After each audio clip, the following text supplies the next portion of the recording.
For most of human history, happiness was unpredictable. It arrived unexpectedly. In a conversation that lasted longer than planned, in a summer evening that no one photographed, in laughter so genuine nobody thought to record it. Happiness was not optimized, not measured, not tracked. It simply happened. But somewhere along the way, modern society made a quiet trade. We exchanged the unpredictable joy of real life for the reliable stimulation of technology. And slowly, without fully realizing it, humanity began replacing happiness with something artificial. She has been scrolling for 3 hours. She is no longer enjoying what she watches. She barely remembers the last video. Her eyes hurt. Her body feels tired, and yet, she cannot stop. Somewhere else, a man laughs loudly at a short video. Tomorrow, he will not remember why he laughed. Another person uploads 19 seconds of carefully edited happiness. Within minutes, strangers on the internet decide whether that happiness was valuable, and their judgment quietly becomes her mood for the rest of the night. This is the rise of artificial happiness. For most of history, human beings experienced emotions slowly. Excitement built gradually. Friendships deepened over years. Love developed through time and presence. Even boredom had meaning. People sat with silence, thought deeply, waited patiently. But modern technology changed the rhythm of human emotion completely. Today, stimulation became endless. The moment boredom appears, distraction arrives instantly. A person no longer needs to wait. For entertainment, for conversation, for novelty, for emotional stimulation, everything arrives immediately. And perhaps the human brain was never designed for this much constant stimulation. Modern technology discovered something extremely valuable: human attention. The largest companies on Earth compete for it constantly.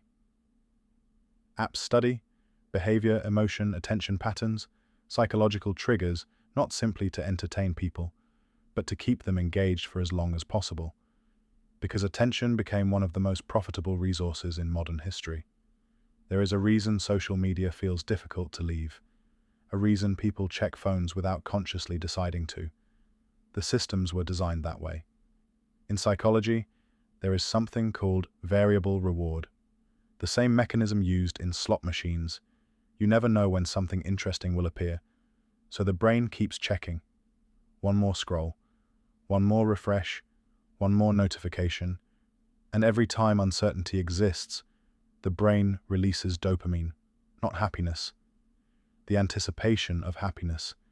And strangely, anticipation often feels stronger than satisfaction itself. This creates an endless psychological loop.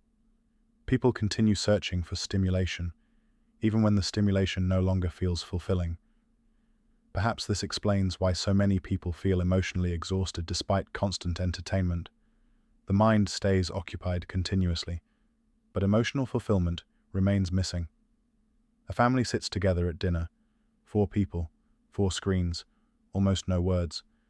A man watches videos late into the night because silence feels uncomfortable. A woman checks notifications before even getting out of bed. A teenager deletes a photo because it did not receive enough approval from strangers online. Small moments, ordinary moments, yet together they reveal something enormous changing beneath modern life. For most of human history, identity developed privately. People discovered themselves through solitude, long walks, quiet thinking, real conversation, unstructured time. But privacy itself is slowly disappearing. Today, people perform identity constantly online.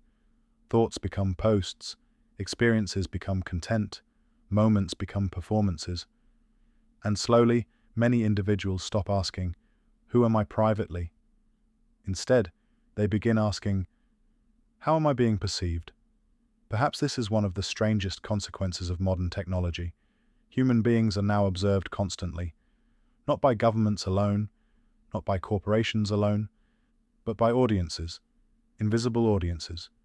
People wake up and immediately reconnect to systems waiting to evaluate appearance, opinions, lifestyle, success, relevance, and over time, the human nervous system adapts to permanent observation. Somewhere, at this exact moment, algorithms are studying millions of people simultaneously, learning What creates outrage?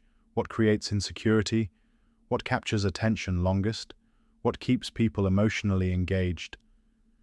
The systems do not care whether emotions are healthy, only whether they are effective, because emotional engagement generates profit, and perhaps that is why modern platforms often amplify outrage, fear, comparison, controversy, insecurity. Strong emotions keep people watching longer. This creates a strange emotional environment.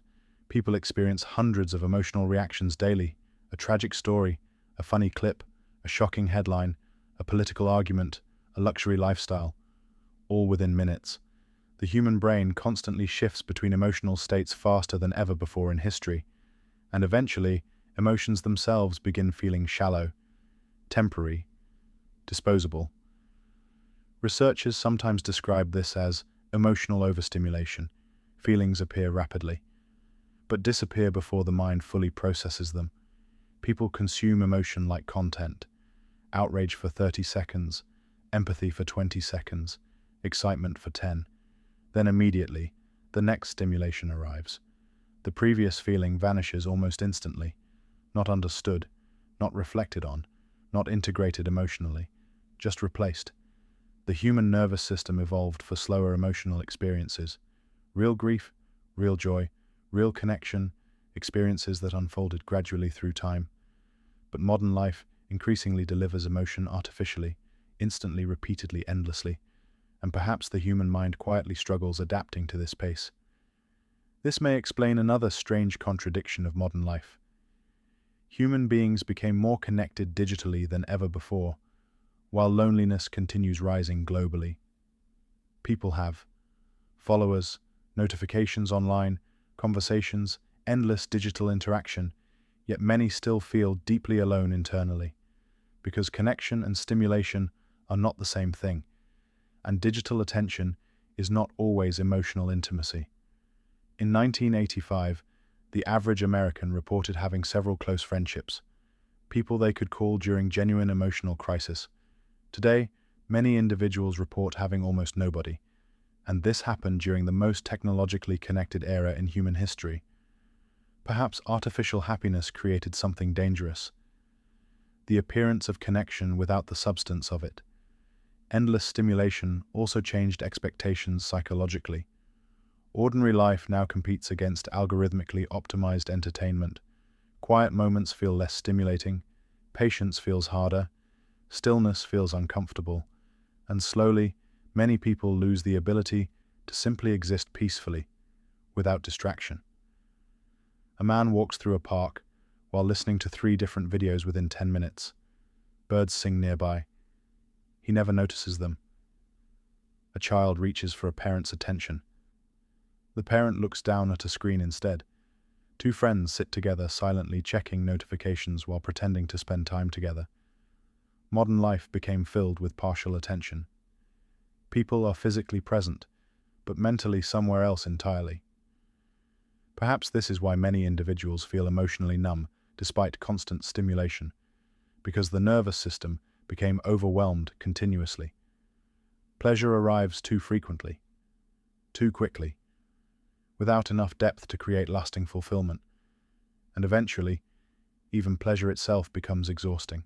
There is another layer to artificial happiness that modern society rarely discusses: chemical happiness. In recent decades, antidepressant use increased dramatically worldwide. For many people with severe depression, these medications are life-saving and deeply important. But the deeper question remains: why are so many people emotionally struggling in the first place? Modern society became more isolated, more anxious, more sleep-deprived, more financially stressed, more overstimulated, and perhaps many emotional struggles are not simply individual problems, but understandable reactions to environments the human brain was never fully designed to handle. Now another transformation begins appearing: artificial companionship.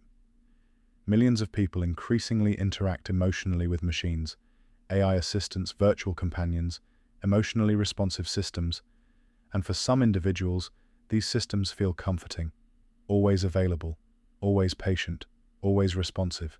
But something important disappears when relationships contain no friction. Real human relationships require compromise, patience, discomfort, unpredictability, and those difficult moments are often what create emotional growth. A machine designed only to please cannot fully replace that.